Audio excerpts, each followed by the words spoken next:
Oh,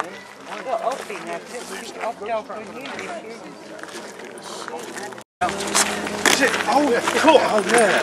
Come here for lights down 50%. That's right, yeah. The East Gate is right up there. In 1980, none of this was here. This was an all open field. You could clearly see from the gate clear out into the forest here. Now it's all grown up. In fact, there's some pictures in, I think, Georgina Bruni's book or one of them that you can see that it's kind of grown up a bit. Yeah. But that's where John Burroughs and them and the whole gang the first night saw the object from right up there. And the gate that's up there now is not the original gate, and the guard shack that's up there is not the original guard shack. The original guard shack was a wooden structure about this big with a telephone, and that was it, just a shelter to... Own pace. Is IT management running the system through, on the idea?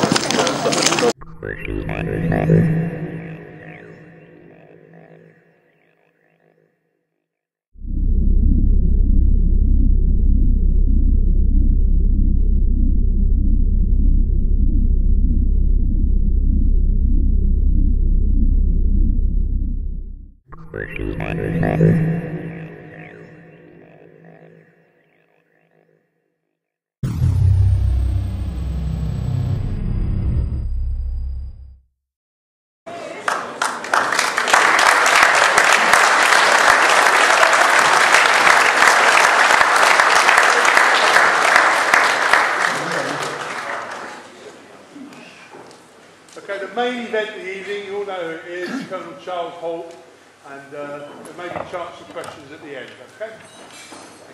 Thank you very much. Can you hear me in the back okay? Okay, good. Well, welcome everybody. It's always a pleasure to come back to Suffolk. I have to tell you, I had 13 different assignments in my Air Force career over almost 30 years, and this was probably the most pleasurable, and I have very fond memories of Woodbridge, Detmolders, and the whole surrounding area. It was really an enjoyable time, and I hated to leave. Actually, I was supposed to be here for 3 years, and I managed to scrape a fourth year with begging and pleading, and had to go though. I know you're very interested in what happened in the forest in December, but let me give you a little background. I was born and raised outside the city of Pittsburgh, had a very, normal life. Did the normal sports, except there was Boy Scout. Actually, I got to come to Sutton Park, England, to represent Boy Scouts of America at the 50th Jamboree Jubilee at the University of Scotland. That was my first taste of England. And I went through normal schooling, went to university, got a degree, got married, settled down. One thing, I never had any experience, never reading anything or hearing anything about UFOs the whole time I was growing up. I did have one. I guess entirely my mistake, not with UFO. My family was involved in the local parish church, and they had a rummage sale. I think they had different names for them. But the garage sale, rummage sale, yard sale, where all the ladies in church gathered. I'd run clothing, unused clothing, appliances, books, you name it, cooked for the church, and invited the public and made a little money for charity. Well, one of my jobs was to bring the boxes in from the cars and help sort things out. And one particular box had a big load of books in it, and I was an avid reader. So I thumbed through the books, and I found a couple books of great interest, including one by Donald Keyhoe. Maybe you all know who he is, about UFOs and pilots or something to that effect. So while the ladies were busy peddling the goods, I sat down and read the books, and I found it very interesting. Description, decided to go into the Air Force, which I did, and forgot all about UFOs. I never had any other inkling to even think about them until 1980. So I don't belong to any UFO organizations. I don't subscribe to any magazines. I just have a little bit of interest, and I receive a tremendous amount of correspondence and interest from people that are very serious, and have had the opportunity to work with some of the best researchers in the United States, people like Leslie Keene, Robert Hastings, John Alexander, Dick Hall, all of them. I've worked with them all. And, very impressive, and I learned a great deal, and I really appreciate things. Let's get back to Pentwaters. In 1980, and many of you know some of this, but I'm going to go over it anyhow, Pentwaters, the 81st Attack Fighter Wing, was the largest tactical fighter wing in the free world, composed of the two bases. You're familiar with Pentwaters and Woodbridge. 4 FOLs, forward operating locations in Germany, where we kept 6 aircraft and crews and necessary equipment. and 2 standby locations in Germany.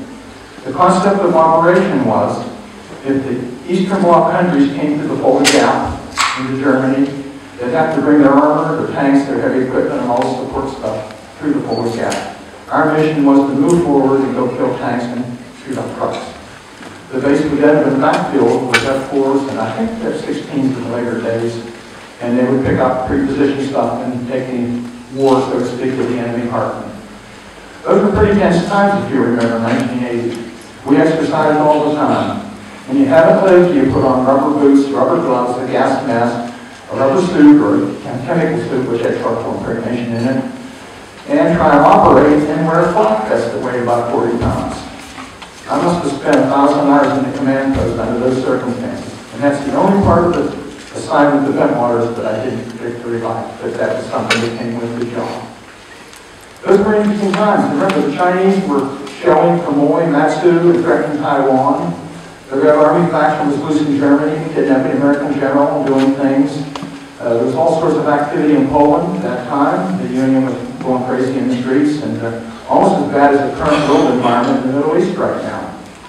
But it was still an enjoyable tour, and we had a great time. I was assigned to the Pentagon prior to coming to RA Bentwaters. And I was one of those people that the Personnel Center called up and said, how would you like to do a special assignment in career variety? I said, tell me about it. I spent 18 years in aircraft maintenance. In fact, the Hush House at Bentwaters, anybody familiar with the Hush House?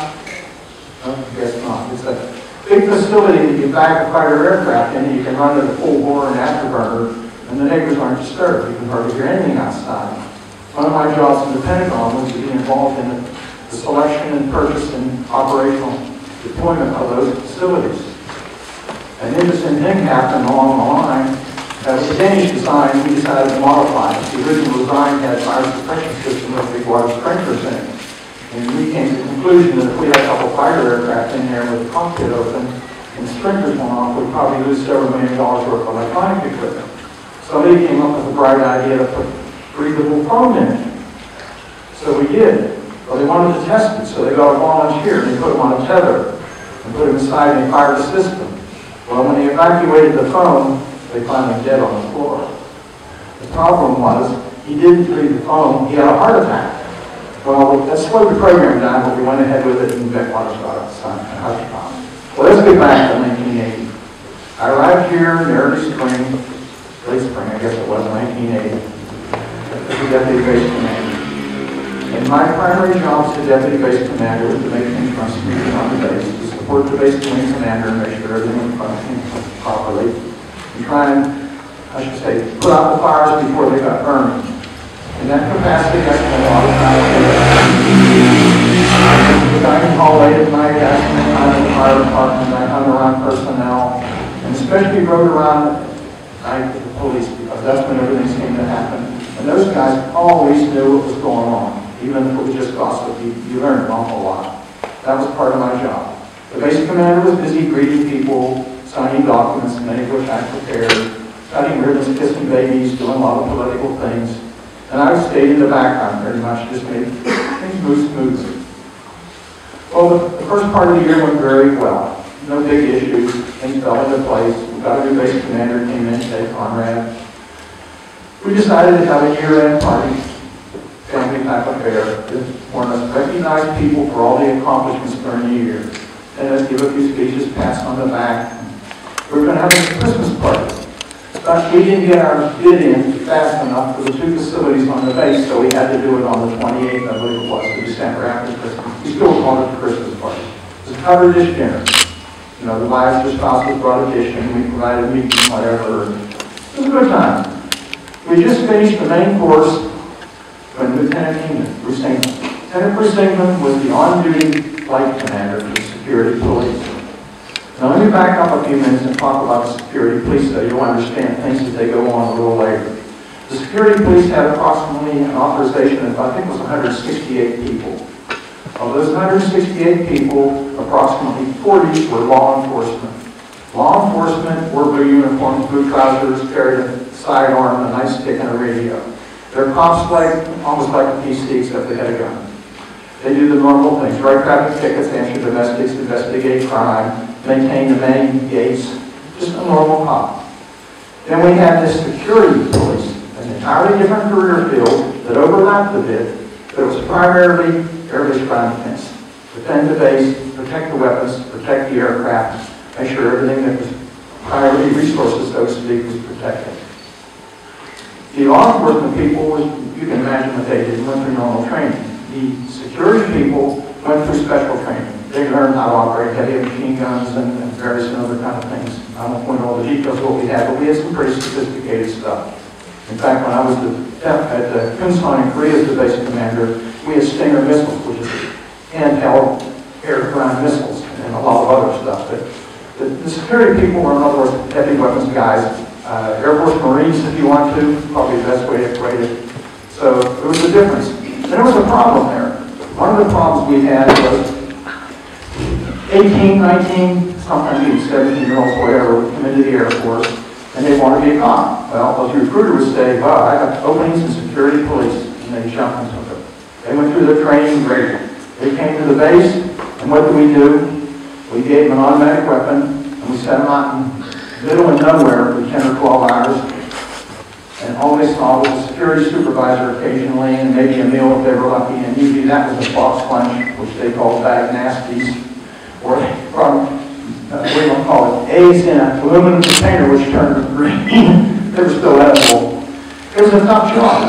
And we had a lot of issues with them because, you know, try and stand out somewhere alone in the middle of the night for 12 hours or 10 hours, whatever the shift was. And so we did have issues occasionally with drugs, with drinking, and behavioral problems. And I'm not saying it was widespread, I'm just saying that that particular career field was probably more issues than probably any other career field we had. So now we understand that. Also, the police were broken into flights. 4 flights, A, B, C, D, and E, both law enforcement and security. Law enforcement would have about 10 people on a flight, 2 driving around in a car on Woodbridge, 2 driving around in a car in Bentwaters, a supervisor called the flight chief driving around both, a dispatcher, and then a law person who was assigned to one of the cars. Security had something similar, only they were much larger. They were assigned, and they worked out of what was called Central Security Control. The law enforcement worked out of the law enforcement desk. Central Security Control was superior to the law enforcement desk, although they didn't meddle much. But if there was something serious on the base, an intrusion or something like that, Central Security would take over. So now we have the understanding how the police work, so when I start talking about things, it'll make a little more sense. Anyhow, we had the dinner, and we're getting ready to get up, take a break and have dessert, when Bruce England, who was the on-duty cop, drinking cop, and Bruce was not a young lieutenant in typical sense. Bruce had been 4 years in the Marine Corps, had gone to college, got the degree, came in the Air Force, so he was a very, how should I say, mature lieutenant. Probably more mature than some of our captains were. But anyhow, he's a good guy. Bruce came in to the officer's club and said, "It's back." "What's back?" He said, "The UFO's back." Now let me back up 2 nights so we get the sequence right. On the night of December 25th, the morning of December 26th, Boxing morning, I guess you'd call it. Wasn't it Boxing Day, the 26th? I stopped by the police office, the desk sergeant, to find out, what's going on about 6 o'clock in the morning, and pick up the police blotters. The police blotters are the chronological listing of everything that happened the previous night, or previous 24 hours rather. And I walked in, and the desk sergeant was Crash McKay. That was his nickname. He was a staff sergeant, or box sergeant. And he started laughing. And he had a good sense of humor, so I said, "What's so funny?" He said, "Colonel, you're not going to believe this. Last night, Burroughs and Peniston and Kavanak were out in the woods chasing UFOs all night, and the lieutenant said, 'Don't put anything in the police blotter.'" I kind of laughed. I thought it was a joke at first. And I said, "Well, what do you know?" He said, "Well, somewhere," I think he said around 12 or 1 o'clock, somewhere in that neighborhood, he said, "John Burroughs, who was Police 4, Police 5, or Woodbridge Base, went up to secure the back gate, the east gate." Now, we normally man the east gate during the day. It was a shortcut between the 2 bases. Otherwise, you have to go up and down the roundabout, through Ike and around and back up. We locked the gate at night because we just didn't have the manning to maintain it. So the maintenance people would continuously get the combination to the gate because at night when they were working, they'd want to run back and forth and not go all the way around. So it was on their checklist every hour or 2 hours to check the lock on the gate. So Burroughs goes up to the gate, it's locked. Then he looks out and he sees something in the forest. Now in those days, if you went to the east gate and looked out, all that area of trees there now, there's low field, not mowed, but there was no growth above that high, and you could see all the way to the Forest Service Road, and you could see halfway through the forest towards Capitol Green. He saw something, red, green, blue lights, and flashing red. Well, the first thing came to his mind, a crashed airplane. So he walked back to the guard shack, which by the way is not what's there now, there's a new one there. It's an old wooden building with a telephone, and called the desk sergeant and said, I think I've seen a crashed airplane. And of course the desk sergeant panicked, and he immediately called the control tower, he called the command post. Everybody's saying there's nothing reported, nothing flying. They called RA Watersham, which is Eastern Radar, we call it. They had air defense for that sector, nothing. They would call Heathrow Tower. There's nothing flying in your area. There's nothing reported done. So there's great concern amongst the cops. So Master Sergeant Chandler, who is the senior NCO on duty, comes up to the gate. Jim Penston comes up to the gate, who is the flight line supervisor, and several others. And they're all standing there looking, and they all see the lights. So what do? According to them, what they did is, first of all, they selected one of the officers, Buzz Stephens, who said, not me, I ain't going out there. Kind of funny. So Penston stepped forward and said, I'll go. And John Burroughs said, I'll go. And poor Airman Cabasta, who was the lowest ranking guy there, said, and you'll go. So they checked their weapons with Sergeant Chandler.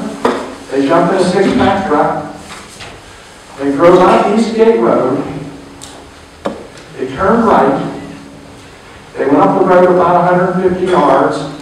They turned left. There used to be a big plaque there. There's a Forest Service gate there now. And the road leading down into the forest was very rough, irregular, and if you didn't have a high-centered truck or 4-wheel drive, you wouldn't have gone down there and gone back. Anyhow, they drove down there. They went down probably 400 or 500 yards to the last trail, or whatever you call it, to the left. It goes parallel to the Forest Service Road. They went up in there and they parked the vehicle when they saw something in the woods. Now this is all what they told me. I was not there. They were having problems with the radios. And that's unusual because that's flat out there. The radios are line of sight and they normally work well. There are some dead spots and we know where they are, but not out there. So they leave the Bannistack a little bit behind them as a radio relay so they could call him and he could call back to the gate. They go forward, and exactly what happened after that, I'm not really sure. When I called them in and interviewed them, I called everybody that was involved in one by one and had to make a statement and draw what they saw. And Burroughs and Penston grew triangular-shaped crafts with multi-colored lights, 9 feet on a side approximately, smooth with the equivalent of hieroglyphics is the best way I can describe it. Strange markings. Penston claims he touched it. Cabana says he thought he saw Burroughs when it went up in the air, it beamed up into it. Something happened to them out there, something very remarkable. They came back to the base, and of course they got debriefed, and nobody wanted to touch it, of course. This is, we don't want to get involved in this. I picked up the blotters, and of course I had to put something to effect in. They saw lights and didn't know what it was, and they weren't really sure. I do know one thing, it was about 40 minutes that we couldn't account for where they were. They were off the air for about 40 minutes. We do know that for sure. Sergeant Chandler and the rest of us still up at the gate. We're in a panic. They were getting ready to send another team out to find out what happened to them. And I'm going to tell you more about what happened. I found out many years later in a few minutes. Didn't think too much of it, although there has to be an explanation. And the senior officers kind of said, well, we don't know. We can chuckle or whatever. Nobody knew what to do, so we just kind of put it aside. The next night, and I didn't find this out until 6 or 8 years later, and I was long gone. The on-duty flight lieutenant that night was Bonnie Tamplin. Bonnie Tamplin was a female, and the 1980 female cops, supervising male cops, didn't go over very well. It does today, there's no issues now, but back then there were problems. And the fact that she was black didn't help her either. I liked her, she was phenomenal. I thought she was a great guy. She was a great kid. Anyhow, she apparently saw something, and she and Master Sergeant Ball and I, and something happened to them. I don't know what happened. I was told she threw her gun down and ran. But I haven't been able to verify that. She left the base a day or two later, supposedly having a nervous breakdown. I never related the two or was told, with any connection. I was never told she was out there. She's in Italy now and doesn't want to talk about it. So I have no idea what happened. That was the second night. So let's go back to the party, the third night. When Bruce comes in and we talk, Ed Conrad, who was the base commander, says, well, I'd love to make the awards and presentations to give a speech. And besides, I don't think I want to go. You go home and change clothes, and you go out and investigate. And I said, I'll go put this thing to rest. I'm sure there's an answer. So I went to Mel Ziegler, who was the squadron commander for the security police, and I said, I want one of your good NCOs to go with Bruce and I. And he said, well, this again, Bobby Ball just have to be on duty. He said, great. I knew Sergeant Ball. He was very responsible. I went to Sue Jones, who was the disaster preparedness officer. I said, who's on standby? Disaster preparedness has the equipment to deal with radiation, biological, etc. And then she said, Monroe Nevels. Well, I knew Sergeant Monroe Nevels from exercises. And I knew he had a degree in photography, even though he was in disaster preparedness. And he did a lot of freelance work for the base newspaper. He did good work. And he had a Nikon F2 and an F1, which I had too, so I knew what he was doing. So I said, well, call him and have him meet me at his office in 30 minutes. We're going to go out. I want him to bring an APN-27, which is a Geiger counter, and his camera. We're going to put this to rest. And, confirm there's no radiation, there's no anything. We'll take some pictures of whatever we see. I got a little pocket recorder, which I carried everywhere I went anyhow. We had a dictaphone system in the office, and I didn't like to take notes, so I always carried a pocket recorder.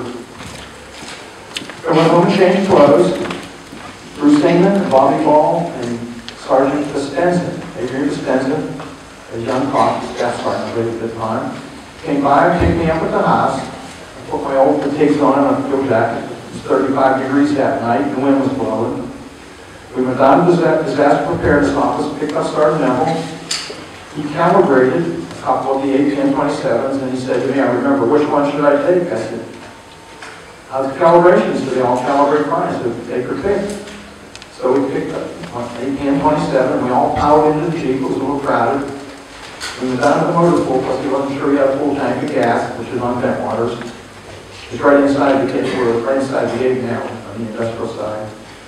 Put a little gas in the Jeep. There is another vehicle in here pulling a light off. The light off the motor generator, the big yellow thing. We use them on the flat. I mean, fluorescent lights. We use them for security. We use them to illuminate work areas. And they come, there's already a couple out in the woods. They won't work right. Right? So anyhow, they were feeling that. We went on across the base, out the back gate, actually went the same route that Peniston and Burroughs went the first night. Out the gate, turn right, turn left, down into the forest, turn left. I get out there, and there's probably 15, 16 cops, 3 vehicles, 2 or 3 vehicles, 2 light rolls, and they're all milling around. And I'm thinking, oh my God, this is a public relations disaster. If we get caught out in the woods in uniform with all this equipment and police force in the middle of the night, we'll make the headlines in the paper. We'll never do this time. So I said, all right, everybody, knock it off, quiet, stay right here, no noisy radio communications, nothing. Now somebody mentioned, Brenda, I think mentioned others, but somebody seeing lights in the sky. That was probably the light off, although I don't know. I arrived there, and Bruce England says, the landing site's out there, where supposedly an object landed on the first night, the morning of the 26th. Okay, I said, let's go out there. Well, he brought a starlight scope along, a first generation night vision scope. So we look into the woods first, and I think I see a glow in a certain area. I'm not really positive, but anyhow, I said, what's in there? We've marked the site. So he took me into the site, and lo and behold, there's 3 indentations, about that big, 9 feet apart, where Peniston Burroughs said this craft had landed. Tripper, you want to put the others, flip up a slider. That's the wing headquarters. Sorry. Let's go ahead and one more. The object, we'll solve that one. Just a second. I got it.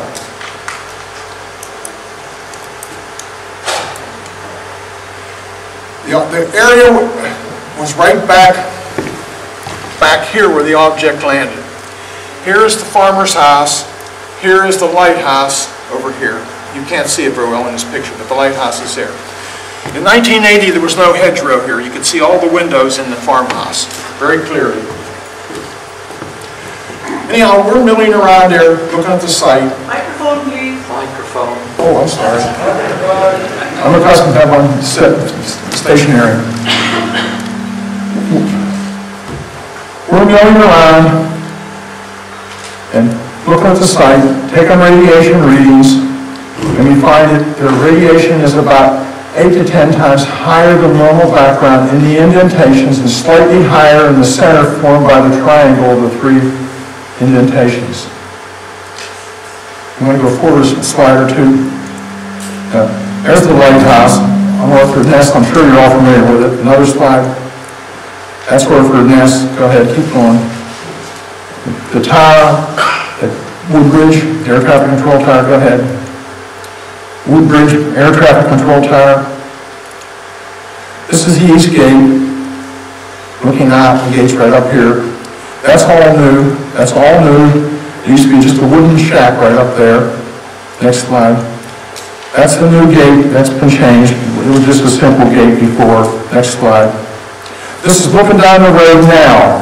This was all open field, all the way out into halfway to the coast, or to the Capitol Green fields. Next one. Other shot at the gate looking back.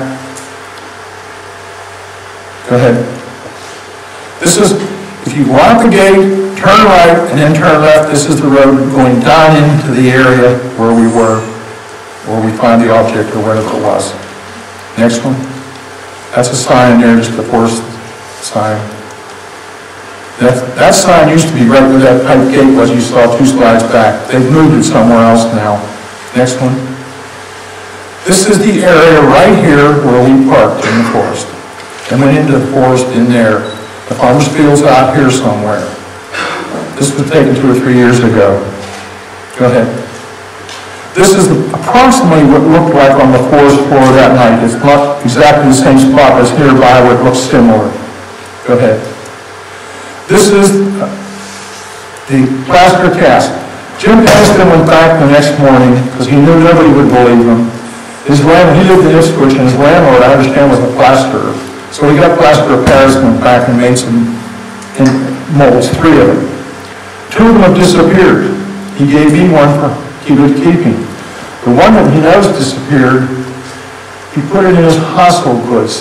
The household goods, shipped back to the States. It was in a small cardboard box, which was labeled, inventory, taped up, put inside a larger cardboard box, put inside a wooden shipping crate, which is huge, sealed and caulked, nailed, sent to Indiana. When you open the box, the cardboard box was there, the small box inside was gone. Oh no. Just leave that up for a while. Well, we were told, go back to the lighthouse, let's talk about that a little bit. 3 slides back, I think. What you're doing now, I'll go on.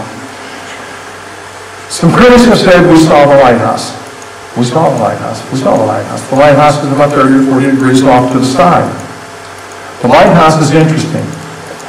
I spent some time with Keith Simmons and Marcella, his wife. He's the lighthouse keeper.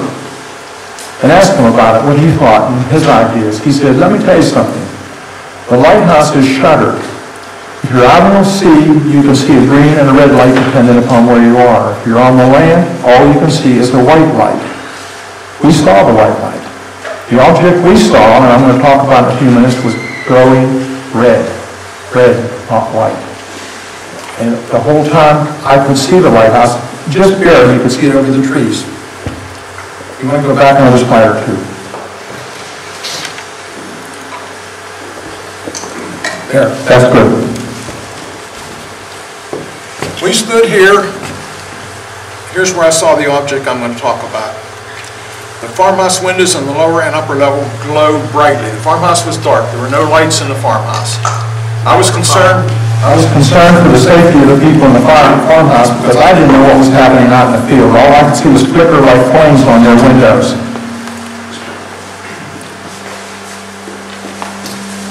Again, the lighthouse over here, and you can barely see it.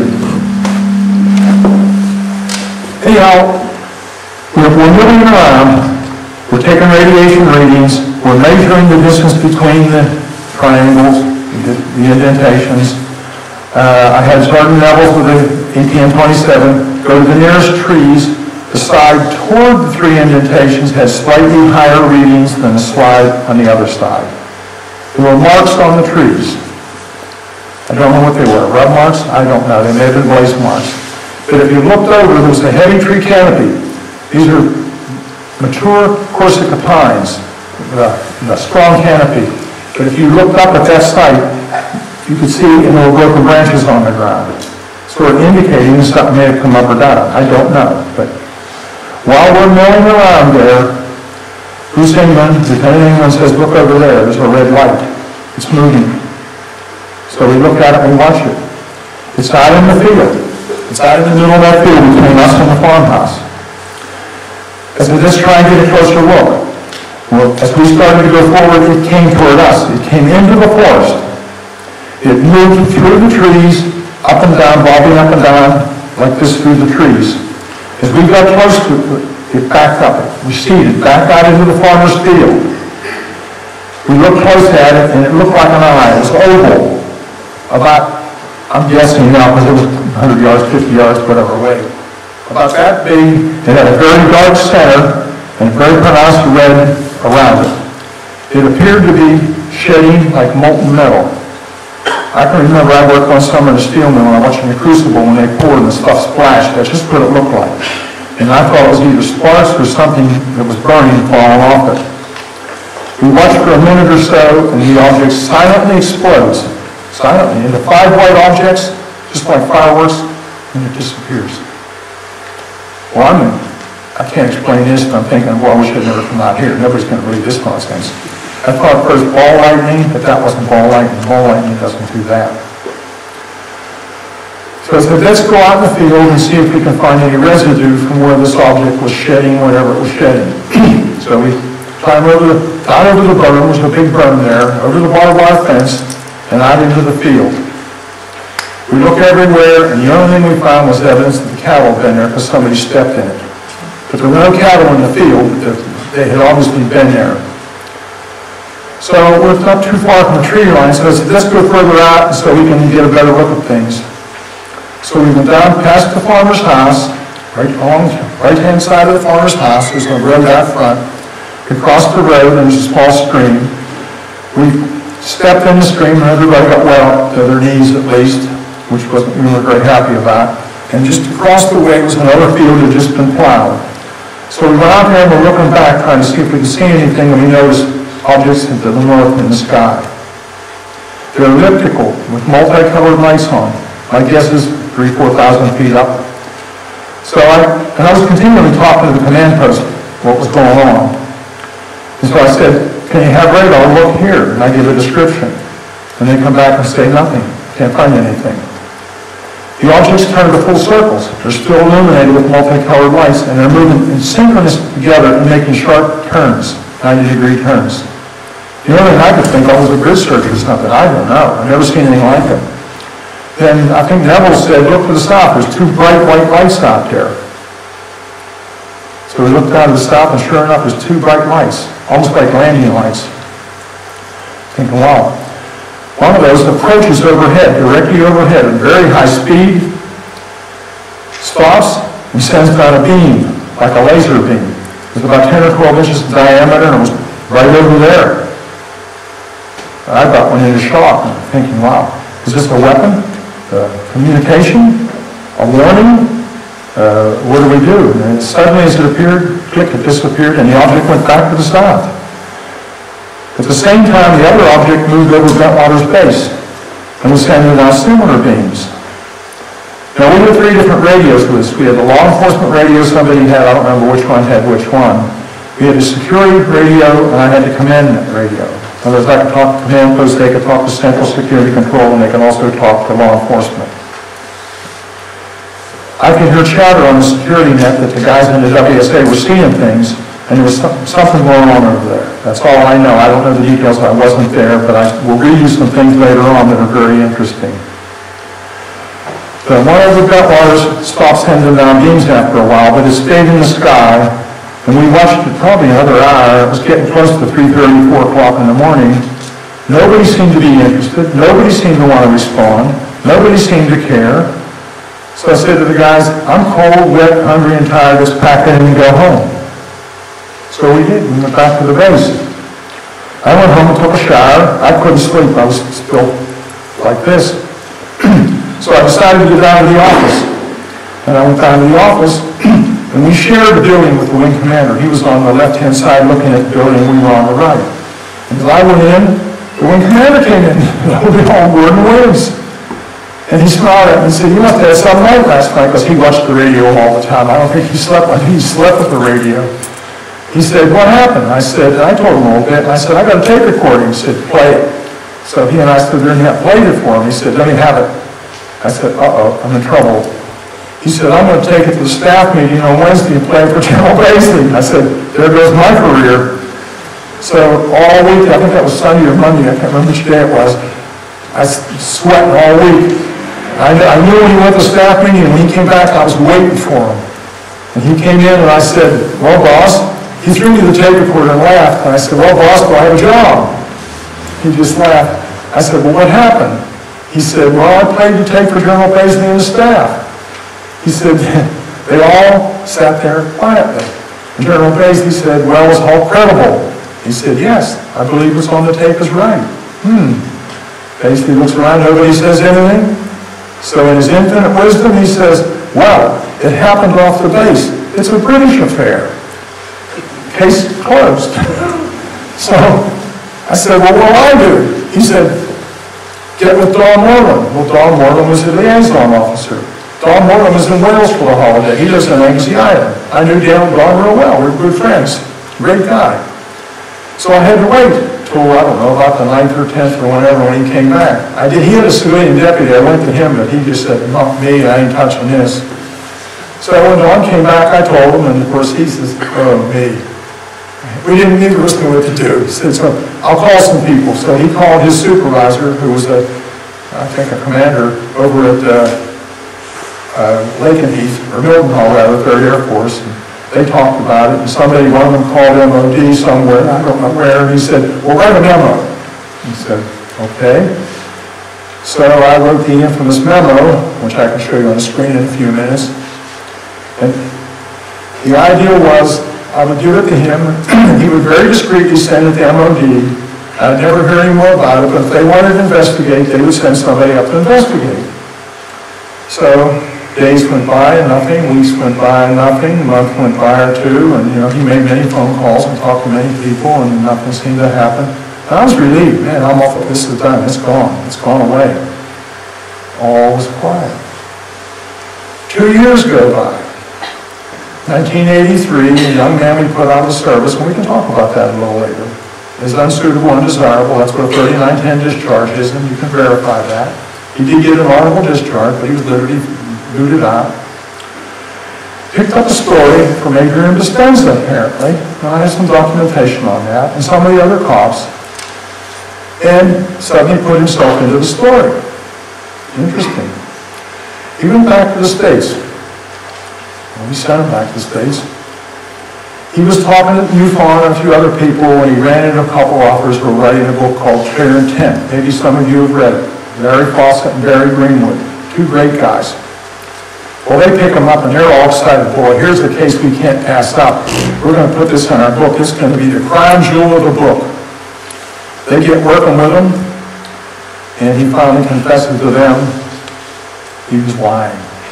I have that in writing from Barry and from orally from Larry Greenwood, or Larry Fawcett. He contacts me, and Larry Fawcett does, and I said, well, I'll help you with the book if you keep it honest and straightforward and stick with the facts. We signed an agreement. I sent it off. Well, They lost interest in it after what Larry Warren told them and all the problems.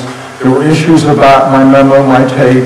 It got sold to the Japanese, it got news to the world and everybody else. It got so convoluted that nobody knew what was going on. They said, enough of this, and they backed off. They put a bit in a clear intent that didn't really cover that fully. So again, I thought it was pretty much closed. Then I get a call from Larry Warren, and he's working with Peter Robbins. So I said, Larry, you weren't there. I sincerely believe he wasn't there. Yeah, and I've been telling that for a long time. He's produced a document signed by Lee Swain, who was the first sergeant, putting them on flight. Now what probably happened, and I can only guess to this, he should have had 5 weeks of training after he got there. Mandatory before you go on flight. If we got caught putting somebody on flight that didn't have all the training, and an NSI team or a Taco Bell team came in, the wing commander would have had serious problems and his career may have even been in danger. It was serious. But we had had a drug bust and had, I don't know how many, half a dozen cops or something, decertified. So we were short-handed, so they may have put him on flight. I can't say he was or wasn't.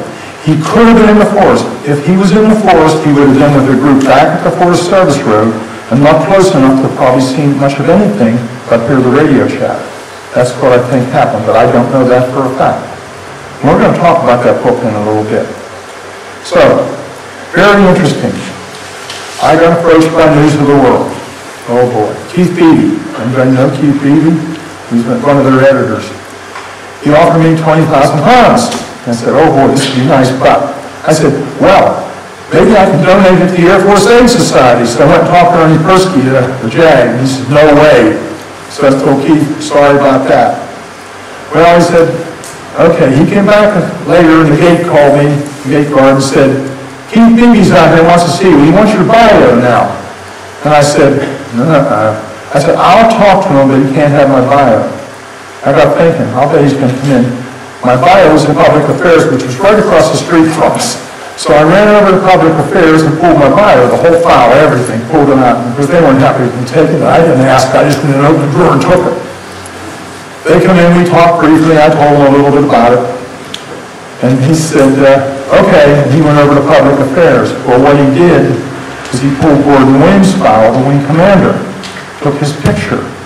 You want to flip back a few slides and show them the News of the World. You may have seen it. Go ahead, this is forward.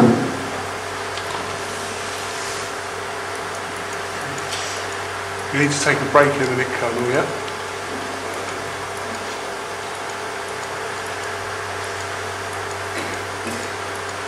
We're going to go back to that in a few minutes. Okay. Keep going. There. Poor Gordon Williams. He's been innocent victim. So he starts getting all these phone calls. And I convinced him I had nothing to do with it. I mean, he believed me, but I told him what happened. He just kind of chuckled. Well, he's taken heat over for years, too. There's 2 different ones. There's another one, I think. Colonel Halt, we need to take a break now, yeah? Pardon? We need to take a break now for 5 minutes, yeah? Take a break for 5 minutes. Oh, okay. All right, sorry, folks. We'll take a break. Am I talking, huh? Yeah. I'm only halfway there.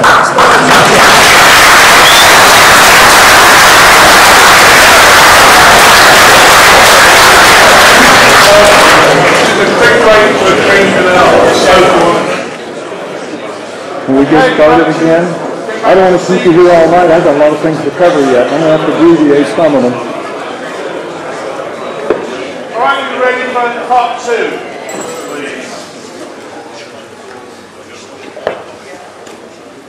Let me briefly tell you how the story got out, and then I'm going to go into a whole lot of other things that are very much related to the issue. I made the tape recorder, and I took it back to the office, and I played it for my boss, obviously, and Gordon Williams played it for General Gabriel. And my boss at that time, Ted Conrad, said, make me a copy. So I took my tape recorder, and he had an identical one, went in the conference room, laid him on the table, and made him a copy. I gave it to him, and he put it in the desk drawer, and we all forgot about it. Well, he left. We won't talk about service. But anyhow, he left for promotion. I guess the best way to put it. And Sam Morgan came in. Sam Morgan and I had some issues. His children had gotten in trouble with the police, and the police asked me what to do, and I said, you do what you would normally do, and they did. And of course, the cop told Sam Morgan, that I was the instigator behind it. They'll send him over to his house, and he was just incensed that a cop with a uniform and a gun and a badge would come to his house and talk to his child. Well, that all kind of got swept under the table, but he was furious. So when he left, they needed a replacement, and Gordon Williams decided to put Sam Morgan in as the base commander. He'd been down in maintenance. Sam Morgan was running around telling people the first thing he did when he got in the base commander's chair was to fire me. Well, it got to me. So I went looking for a job. I had several good friends in Germany who are now retired generals, and I called one Bill Barrett, and I said, hey Bill, we'd gone to OTS together and gone to maintenance school together and the station together. I'm looking for a job. He said, well, we have an opening at Ramstein. We need someone. We'd love to have you. So he went to the general at Ramstein, who called then General Pascoe, who was our wing commander, and said, will you release Halt? And Pascoe said, hell no. That's exactly what he said. And then he called me on the carpet and said, what are you doing? Looking for a job. And I said, well, Sam Morgan said he's going to fire me. He said, he'll do no such thing. Don't you worry about it. And he didn't. But Sam had a chip on his shoulder. He played the tape and asked me what it was. I told him. And he thought, He started playing in cocktail parties, and he gave it to a British solicitor by the name of Harry Harris. Harry Harris sold it to a Japanese producing company for 20,000 pounds or some such ridiculous figure, and it found its way back to the States. That's how the tape got out. That's an abbreviated version. The memo, Larry Fawcett, as I mentioned earlier, the original guy that was working with Larry Warren that wrote Clear Intent, was looking for, he heard there was some memos and some correspondence, so he came to the base, and Jack Cochran was then the base commander, and asked for copies of everything. Of course, we didn't have anything in the file. The only copy was a carbon manifold. In those days, we had select typewriters. We didn't have word processors. And I had it, his personal thing. And so Cochran went back and said, we don't have anything. So they went to 3rd Air Force, and General Gabriel had left. And Pete Bent, who was also a good friend of mine, we'd gone through basic commander school together, was the acting 3rd Air Force commander until the new general came in. So he got the request, and he asked the staff, and apparently the RAF liaison officer said, oh, I've got something in the file. So they pulled the file copy out, and Pete saw my name on it, so he called me up. He said, I've got this memo. And I said, how did you get the memo? He said, well, I got it from the RAF. I said, oh my God. I said, burn it. He said, what? I said, burn it. He said, why? I said, my life and yours will never be the same if you release that memo. He released the memo to Larry Fawcett. Larry Fawcett shared it with people in the States. 1 or 2 of them are in this room tonight, or were. And next thing you know, I'm at BBC 1, BBC 2, ITV, German TV, Radio Orwell, East Anglican Times, or whatever it is, some people from Japan, some people from Germany, and the place went crazy. I had to go into hiding almost. I said, oh my God, that's the last thing in the world I need. I said, this is not career enhancing. I was up for promotion at that time. Anyhow, that's how the documents got out. Now, I'd like to talk a little bit about, I was going to do a whole lot of other things and play some sound clips, but we don't have enough time tonight, because some of them are 15, 20 minutes long. But I am going to go through a couple of other things. For those of you that read the Left at the East Gate, I'd like to give you some updates and some potential corrections that Mr. Warren and his cohort can put into their next book. If you take the original version and you look at page 32, he claims we had a helping hand. We had no helping hands. Helping hands is a very serious report that gets up-channeled, and everybody in the base would know about it, trust me. If you go to page 39, it says the base was on alert. The base was not on alert. We were at a party. Williams was at a social event. There was no alert. He shows a picture in the book of alert sign, but he cuts off the top. It says alert status, but he cuts off the bottom line because we have a slide-in thing that says what the alert is, but you can't see that because it's got sandbags up and stuff. I've got pictures of it, but I don't have time to put all that up for you. We won't get done tonight. If you go to page 42, he claims there was a captain at the motor pool. There was no captain at the motor pool. It's the security police captain. We had 2, Captain Saul and Captain Verano. Guess where they were? They were at the party. If you go to page 43 and 44, British police were present. I had 2 letters from Suffolk Constabulary establishing exactly what was in their log, what they found, and where they were. They responded twice. Once Then the first night after everything was over, they came out. It was too late. They found nothing. They came out the next afternoon, found the indentations, and said, well, that looks like hen scratching or rabbit drippings or whatever. That's the only 2 times, and they say it very clearly in their document, which I'm going to give to somebody tonight when I leave, that they only responded during that whole period 2 times. They had serious burglary at a post office, and they had a lot of other things, but they did not respond other than that. If you turn to page 44, there were hot spots. We had them flagged and roped off with surveyor's tape. We don't use surveyor's tape. 40 people were out there. Originally it was 200, then it was 400, now it's 40. There were, at most counting us, 25. Page 46, Gordon Williams drove out in his staff car with his staff and Don Moreland. Don Moreland is in Wales. The staff car could not have been driven down that road. We had troubles with the Jeep. And he drove into the field. He would have had to go over a big berm. We needed a tracked vehicle and through a barbed wire fence. Said we had the British police. I just mentioned that. 12 people were debriefed. Now that's certainly possible. I think there were 6. But I don't know because I didn't find out anybody was debriefed till years later. His security clearance was upgraded. We in the base did not upgrade security clearances. That required a lot of action, a lot of investigation. You don't upgrade a security clearance, just zap. Underground facility, let's talk about that. I was taken to the photo lab and put in an elevator, and my ears crackled or whatever as I went down into this big underground facility that had a UFO in it, had medical staff that examined, glass shields around it. The door was like a bank vault with big steel pins that slide out. There's one way in, one way out. Now there is an emergency escape hatch, but it's sealed, and we never opened that seal. That was an emergency. It could not have been the command post. We don't have any underground facilities at Bentwaters. Now in the 90s, they built a new squadron building, I'm told, over on the far side of the field, and it may have an underground facility, but that was in the 90s, and that's nothing like is described, this huge facility.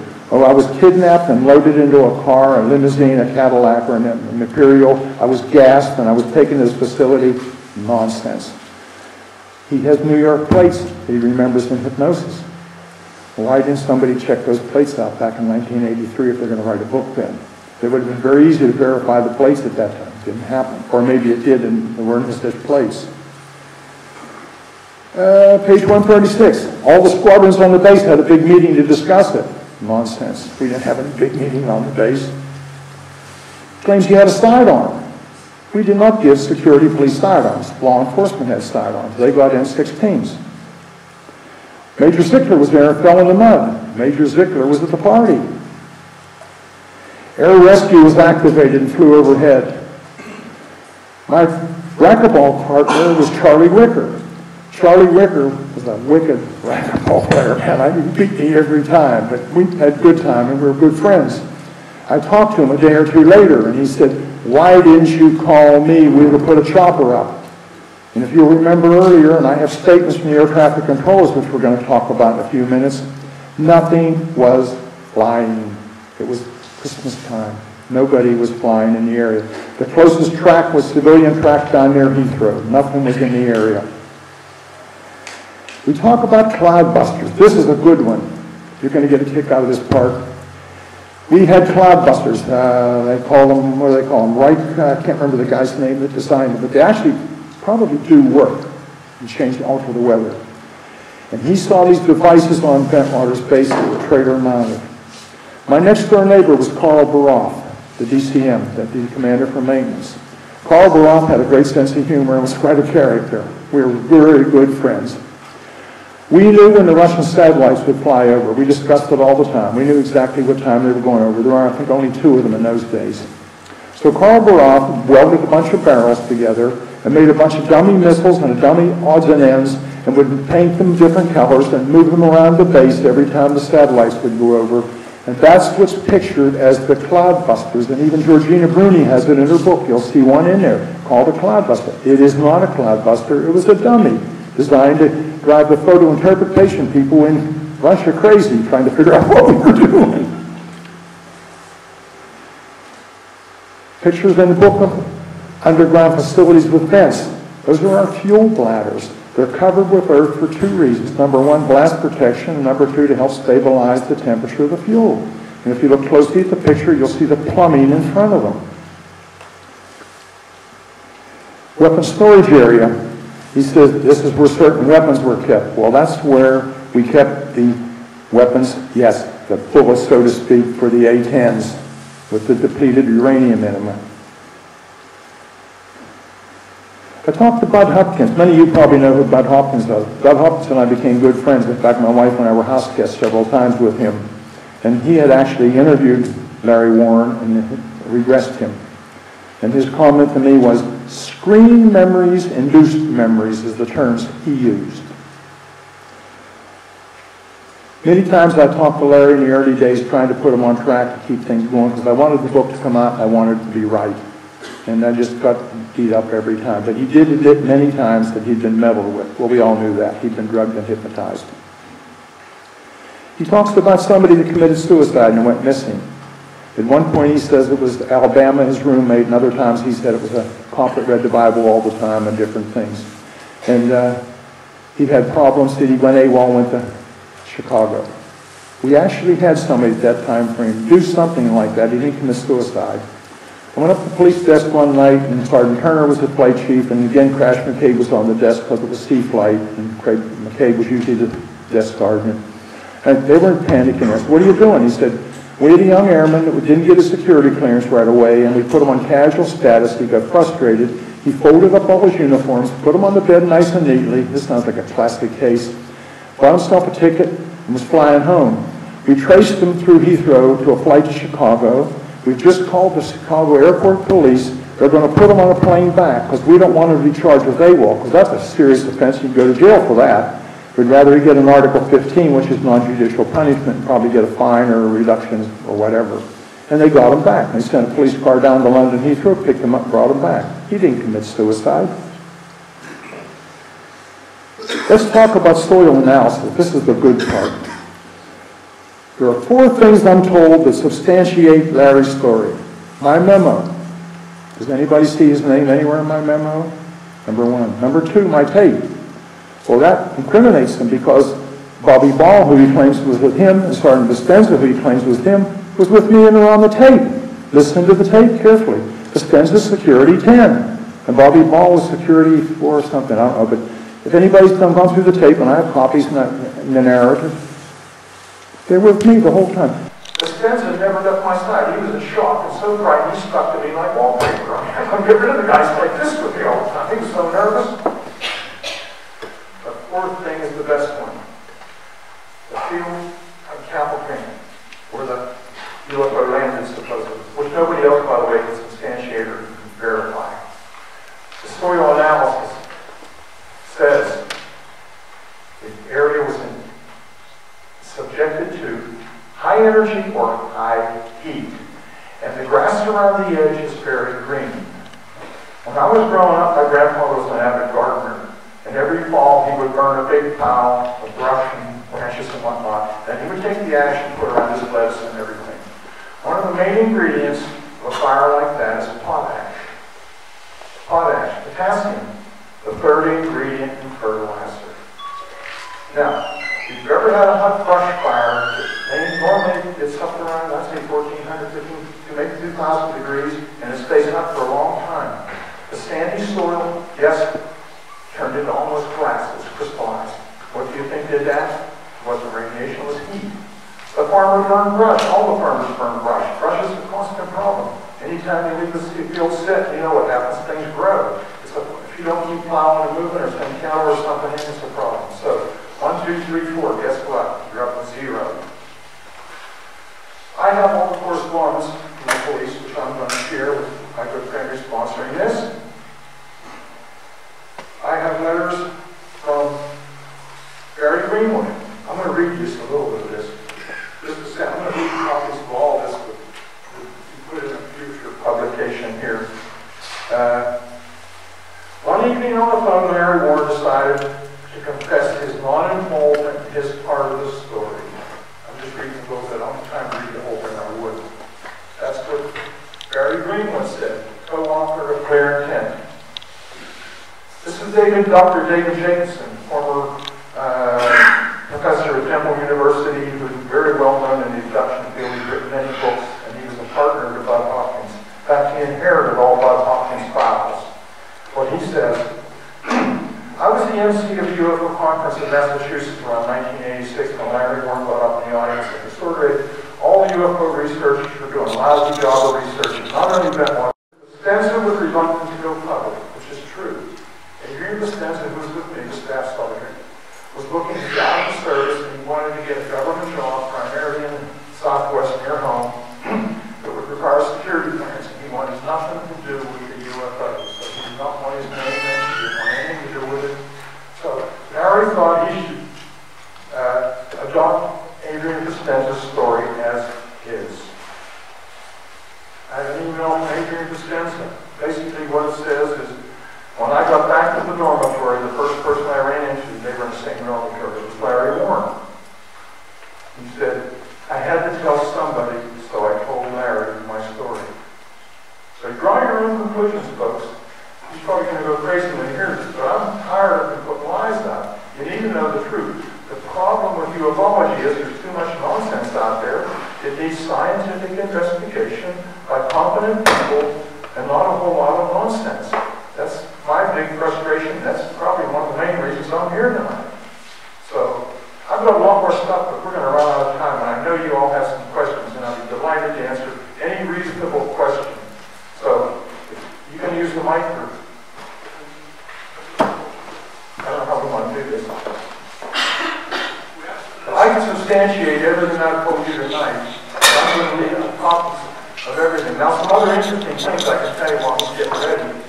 I have all Bud Hopkins material, or most of it. I have all Larry Fawcett's material, all 800 pages of it, including postcards from Larry, and you name it, all the frequent commission requests and responses. I have all of it. Larry gave it all to me before he passed on a year or two ago. So I have no doubt about it. We have an issue there. I can't do anything about it. You all can. Okay, we've had some questions submitted, and I imagine. Interesting. This is an interesting one. I'm sure a lot of you have heard of Project Gwen, Ground Wave Emergency Network. In a nuclear war, the concept was that airbursts would be used to take out all conventional communication. There was a project being run at the time in a lot of American bases, which some people have thought, you know, like Halt, might have a psychological effect. So the question is, was Project Gwen being run at Benford's at the time? Not to my knowledge, ever. No. A couple of things I failed to mention, I just have to think of. I have statements here too. The air traffic controllers at Bentwaters have come forward. Robert Hastings, who wrote the book UFOs, and who managed to get to the top, and I have signed support statements from them.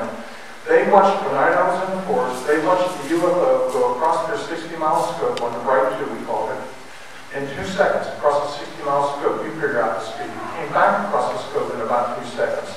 It buzzed the tire, the air traffic control tire, and sat near the water tower, the big rectangular water tower, not too far from the air traffic control tower, and then went into the forest where we were. The on-duty cop in the tower, in the weapons storage area, we had a 40-foot tower out there with the control sensors on the fences and things, saw it too, saw it go into the forest. There was a communications man out there working, and he went ballistic. He saw it. I have his statement. The people on the ground in the weapons storage area saw it.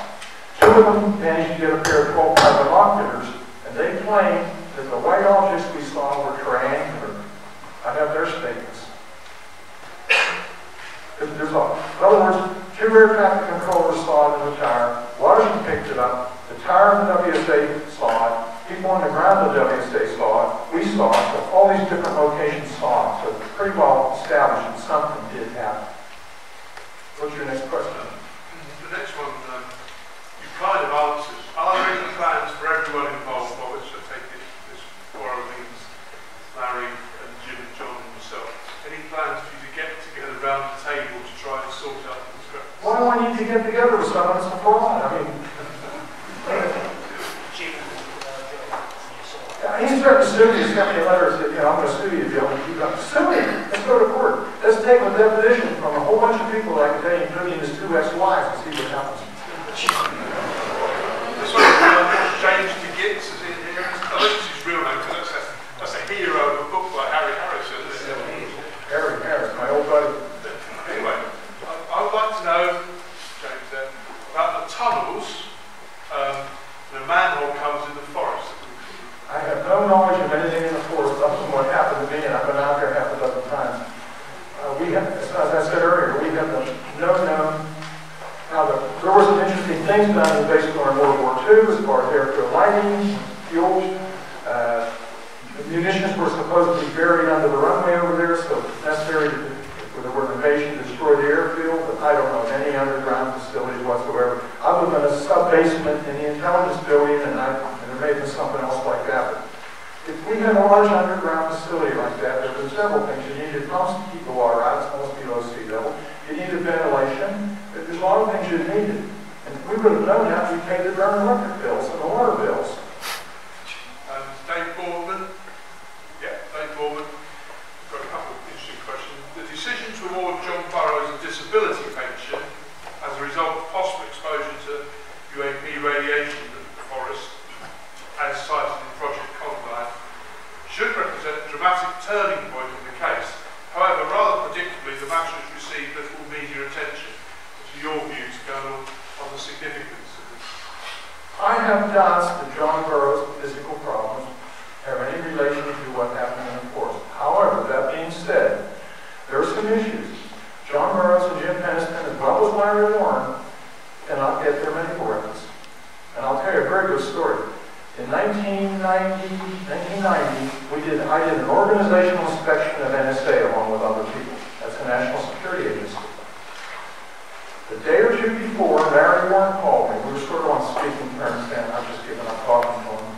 And he said, I'm going to the Washington Post. I'm going to blast them. They're holding my medical records. And I have good reason to believe they were. He tried every which way to get them. He had several influential senators and former attorney general and everybody else trying to get them. And it came down to the personnel center at Randolph and the people at St. Louis, the medical or the military records center all said they didn't say had them. So, knowing that he's going to go make a big noise to the world about the NSA, we're doing an inspection. I said to Colonel Bill Shea, who was my inspector heading up the team, I said, you tell your counterpart when you get out there that Larry Warren's about to make a lot of noise and maybe embarrass them. So they prepared for it. Fair enough. So Bill Shea goes out and tells his counterpart, this is 8 or 9 o'clock in the morning. By 10 o'clock, I got a call from the chief of the compromise branch at NSA. And he introduced himself. I have his name and his phone number. He's probably long since retired. But he said, what's this about Warren? So I told him a little bit. And I said, well, what do you know? He said, nothing. We talked for a while. And I realized he knew more than I did. Now, back to John Burroughs and Jim Peniston. They've had issues getting treated at the VA. Whether it's related to whatever happened in the forest or not, I don't know. I can't say I'm not a doctor. But Gordon Wins and I both wrote very detailed, strong letters to the VA, and they relented, and they are treating them. So they are getting treated. Does it relate? I don't know. Another question here, which is for speculation. It's been announced there are further MOD files being processed for release at the moment. Despite assurances all the MOD files on the matter have previously been placed in the public domain, do you have any views on the possible content of these files and their potential value? None whatsoever, but I can tell you something interesting because my buddy Nick Pope did a lot of research on this, and documents are missing from the exact time frame we had to use the memoirs. Everything before and after that's still there. He did a lot of research. Most of you know who Nick Pope is. So, something funny. I'd love for every time. I have no idea what, other than my memo, I have no idea what they have. I don't think they ever responded. They got flat-footed and had egg on their face. That's the only thing I can say. They never expected to find any ground for it. Well, their people did it, so. Are there any couple of questions from the floor still? I was just going to mention something. In volume 8, Holmes starts with Colonel Halt assisting with no, they can hear me.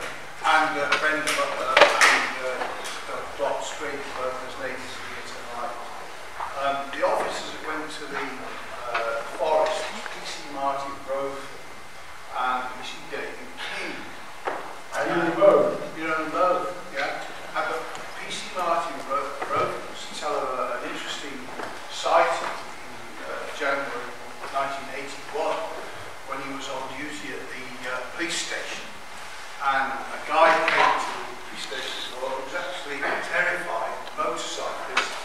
And I can say that tonight we've actually, as a result of the gentleman over there, we know who that motorcyclist is. And I think, Ken, could you come and have a natter, please? Go on, you'll be all right.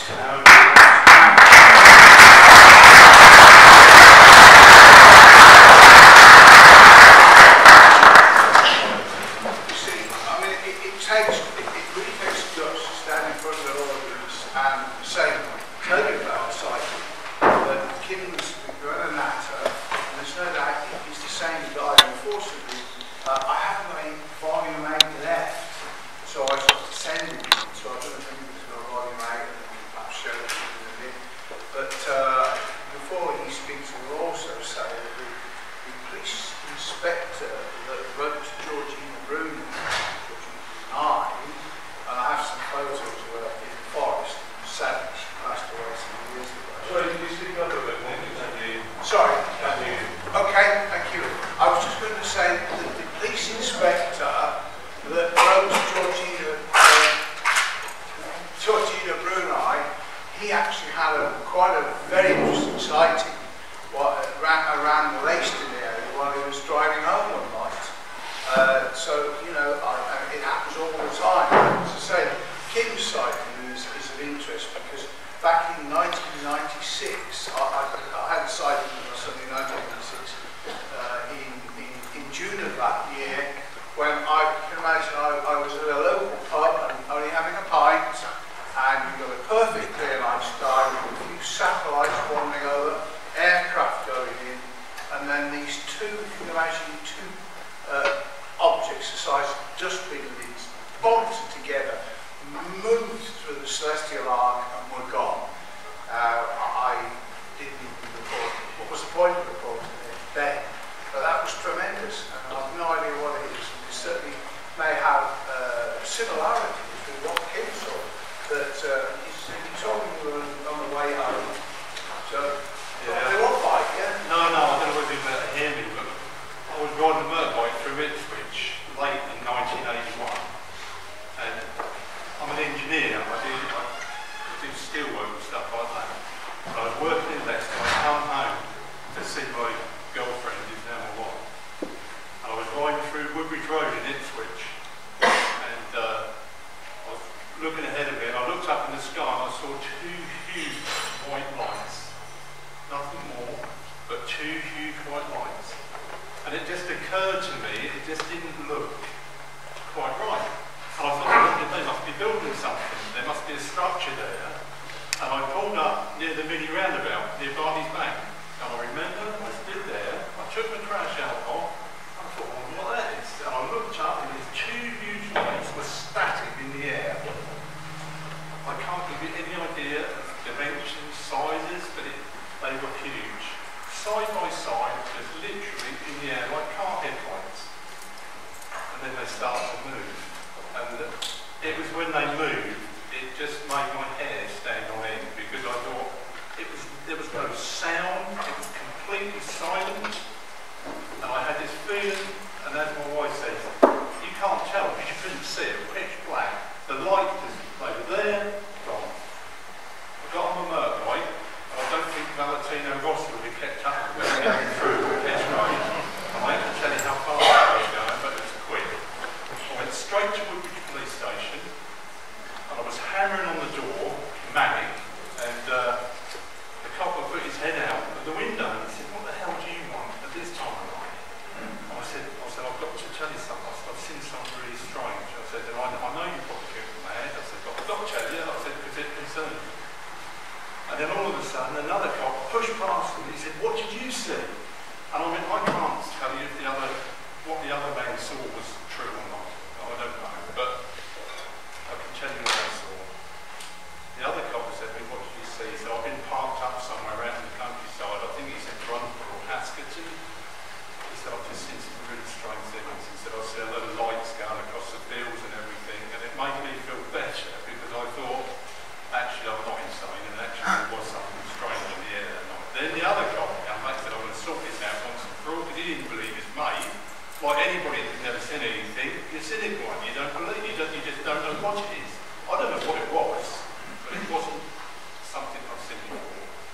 worked on the American air bases from when I was 19 as a chef.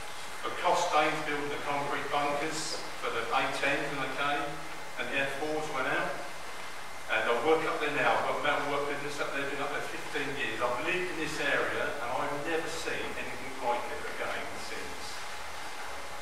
Another guy run RF Watchman, the low-flying, some low-flying centre that you can complain about noise or whatever. And he came back and he said, there's nothing in the sky tonight. So I don't know.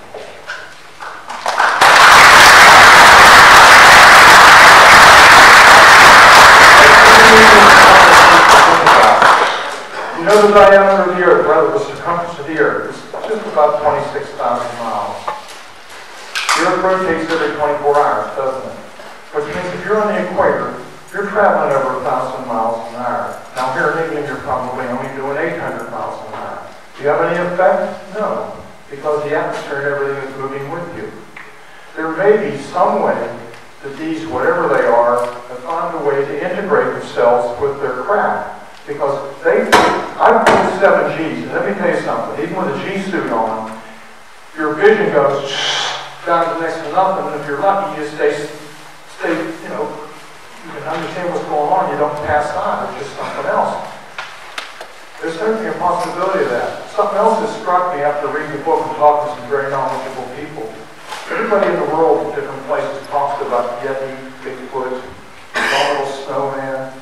Anybody ever found one physically, or bones, or any positive evidence other than UFOs in the area? Now, I'm not saying Bigfoot or reptilian animals or funny dogs or elves or whatever come from UFOs, but there's some strange connection in some way with some of that. Who knows? One other thing I was going to tell you. Actually, I got part of that from Carl Penny. If you ever want to read a good book, it's UFOs in the Water. That's a subject that's never been touched by anybody prior to Carl getting involved. But I guess the best thing I can say is there's no doubt in my mind that we are not alone. That's all I can say. I don't know what I saw. I wish I knew. I'll probably never know, and you may never know either. So, yes, I think there are some people that know, but you won't get to them. Mr. Obama won't get to them. Other presidents have tried hard. Jimmy Carter supposedly had an experience. Bill Clinton tasked his chief of staff, told him when he came into office, there's 2 things I want to know. Told Warren Hubble, the gentleman got in trouble later, but he apparently did a good job at the beginning. He said, I want to kill Kennedy,